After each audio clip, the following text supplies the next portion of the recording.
इस बीच जिस तरीके से बारिश हो रही है, इसको लेकर जो है सीएम धामी की ओर से बैठक की जा रही है। तमाम जो अधिकारी हैं इसमें मौजूद हैं, तस्वीरें आपको दिखा रहे हैं, तमाम जानकारी भी आप तक हमने साझा की कि किस तरीके से उत्तराखंड में भी स्थिति जो है वो बेहद खराब बनी हुई है, क्योंकि जगह जगह पर लैंडस्लाइड की खबरें सामने आ रही है। कई जो हाईवेज हैं वो बंद कर दिए गए हैं, क्योंकि बोल्डर्स और मलबा जो है वो इकट्ठा वहां पर हो गया है। और इसी को लेकर जो है सीएम धामी की बैठक चल रही है, जहां पर तमाम दिशा निर्देश उनकी ओर से जारी किए जा रहे हैं कि क्या कुछ प्लान बनाया जाए जिससे जल्द से जल्द स्थिति से निपटा जाए, जल्द से जल्द उन तमाम वो रास्ते जो हैं जो बंद हो गए हैं लैंडस्लाइड के चलते, बोल्डर्स या मलबा आने के चलते, उन्हें जल्द से जल्द खोला जाए, इसका प्रयास किया जा रहा है प्रशासन की ओर से। उत्तराखंड में भी बादल फटने की खबर है और इसी आपदा को लेकर जो है सीएम धामी की ये बैठक चल रही है। टिहरी में चारधाम मार्ग पर बादल फटा है, जिसमें 2 लोगों की मौत की खबर भी सामने आ रही है। केदारनाथ पैदल मार्ग, भीमबली, लिंचौली, ये तमाम वो इलाके जहां पर भी जो है बादल फटा है। इसी के साथ ये तस्वीरें भी आपको दिखा रहे हैं। पहली तस्वीर रुद्रप्रयाग से, आप देखिए किस तरीके की स्थिति यहाँ पर बनी हुई है। बारिश होने के चलते जो है हर जगह कीचड़ कीचड़ हुआ है और नदियां जो है वो उफान पर है। दूसरी तस्वीर भी उत्तराखंड से, जहां पर आप देख सकते हैं कि बड़ी बड़ी चट्टानें जो हैं वो नीचे आ गई हैं, क्योंकि लैंडस्लाइड के केसेस जो है वो लगातार बढ़ते जा रहे हैं मॉनसून के चलते। और तीसरी तस्वीर कुल्लू से, जहां पर आप बहाव से ही समझ सकते हैं कि कितनी ज्यादा उफान पर ये नदी है। नदी किनारे जो लोग रह रहे हैं उनको लगातार मौसम विभाग की ओर से एडवाइजरी जारी की जा रही, चेताया जा रहा है।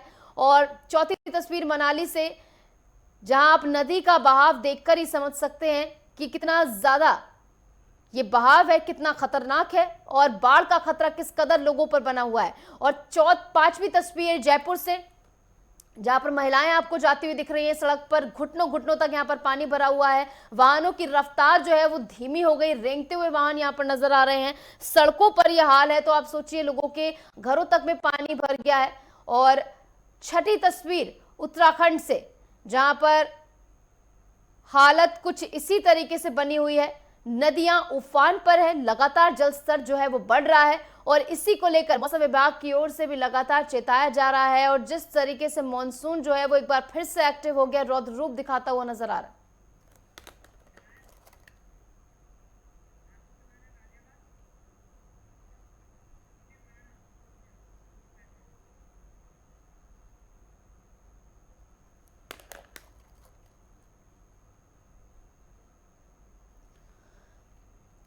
तो केदारनाथ पैदल मार्ग, भीमबली, लिंचौली, ये तमाम वो इलाके जहां पर बादल फटा है। दिल्ली एनसीआर समेत कई राज्यों में भारी बारिश का यह अलर्ट है,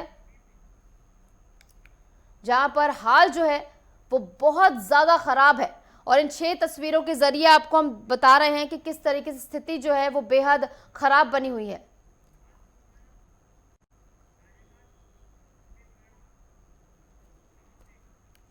तो स्थिति हमने आपको तस्वीरों के जरिए दिखाई और लगातार सीएम धामी की ओर से भी बैठक की जा रही है। लगातार बारिश का दौर जो है वो जारी है। इस बीच हमारे साथ हमारे संवाददाता जुड़ गए हैं, तमाम जानकारियां जो है उनकी ओर से साझा की जाएगी, क्या कुछ स्थिति बनी हुई है।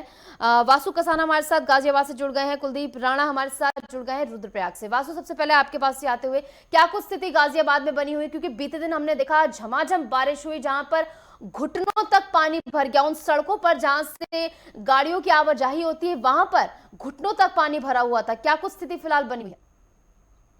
जी देखिए नीजू, अगर बात करें गाजियाबाद की तो गाजियाबाद में कल देर रात तक ही बारिश पड़ी। बारिश की वजह से जगह जगह पानी जो है वो भरा देखने को मिला। हालांकि जो गर्मी लगातार जो पड़ रही थी उससे कहीं ना कहीं लोगों को राहत भी देखने को मिली। लेकिन बड़ी बात यह है नीतू, कांवड़ यात्री चल रहे हैं इस वक्त और बड़ी मात्रा में इस वक्त गाजियाबाद में कांवड़ यात्री है। लेकिन कांवड़ यात्रियों को देखते हुए जो गाजियाबाद पुलिस कमिश्नरेट है उसने एक हर मतलब सड़क पर वन साइड रोड कर रखा है, जिसकी वजह से रात के समय ट्रैफिक जाम जो देखने को मिला वो काफी भयंकर जाम लगा हुआ था, जिससे लोगों को बारिश का तो सामना करना ही पड़ा।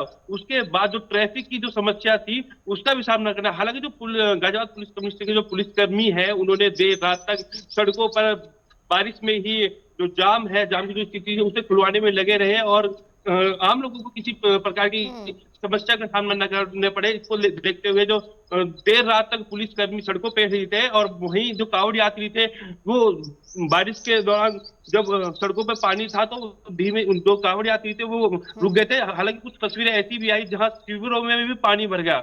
काफी बड़ी मुश्किल जो गाजियाबाद में स्थिति कल थी। जी निशा जी। बिल्कुल, स्थिति तो हर जगह ही ऐसी बनी हुई, क्योंकि जगह जगह पर जल भराव की समस्या से लोग जूझते हुए नजर आ। नोएडा से हमारे साथ विनायक गुप्ता भी जुड़ गए, आपके पास आएंगे, लेकिन कुलदीप पहले आपके पास आते हुए, कुलदीप क्या कुछ हाल जो है रुद्रप्रयाग में बना हुआ है, क्या कुछ कहना है मौसम विभाग का आने वाले दिनों के लिए? देखिए, बीती रात्रि को नीतू जो केदारनाथ धाम में मूसलाधार बारिश आई है, पूरी केदार घाटी में उसने जनजीवन को अस्त व्यस्त कर दिया है।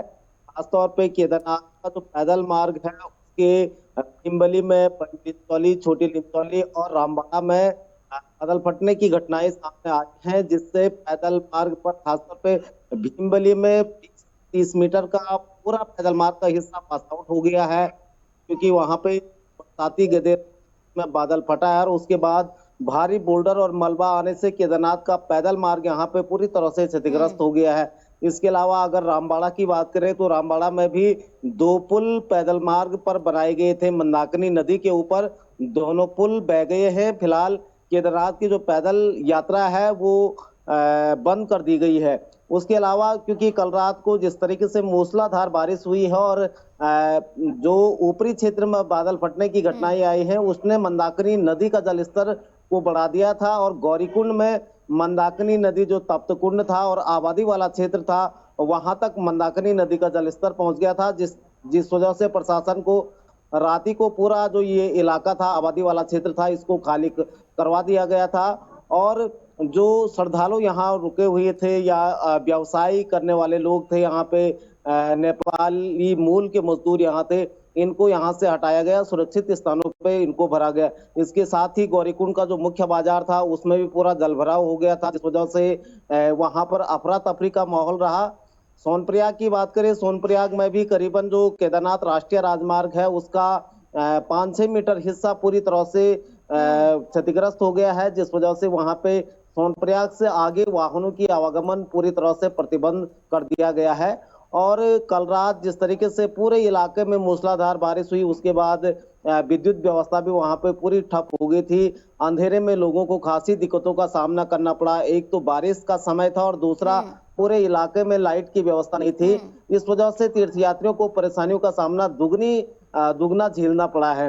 हालांकि आज प्रशासन ने यात्रा, केदारनाथ की जो यात्रा है उसको फिलहाल बंद कर दिया है और प्रशासन लगातार तीर्थयात्रियों से अपील कर रहा है कि केदारनाथ आने वाले जो तीर्थयात्री हैं वो फिलहाल अपना कार्यक्रम स्थगित करें, क्योंकि इस पूरे इलाके में इन दिनों मूसलाधार बारिश हो रही है, जिससे जगह जगह लैंडस्लाइड, भूदसाव की स्थिति बनी हुई है और इससे कहीं ना कहीं जानमाल का नुकसान हो सकता है। इस वजह से लगातार प्रशासन ये अपील कर रहा है कि तीर्थयात्री अपना केदारनाथ का दौरा स्थगित कर दे। प्रशासन और रुद्रप्रयाग के जिलाधिकारी सुबह ही केदारनाथ क्षेत्र में चले गए हैं, वो स्थलीय निरीक्षण करने के लिए चले गए हैं और खासतौर पे केदारनाथ से लेकर वो तमाम गौरीकुंड और जहां जहां ये भूस्खलन, बादल फटने की घटनाएं हुई है, उन स्थानों का वो दौरा करेंगे। बीच में आपको रोकना चाहूंगी कुलदीप, इस बीच सीएम धामी क्या कुछ आपदा को लेकर कह रहे हैं, आपको सुनवाएंगे। सड़कों का भी बहुत नुकसान हुआ है, कई जगह पर पुल भी जो है बह गए हैं, उन सब की कार्रवाई चल रही है और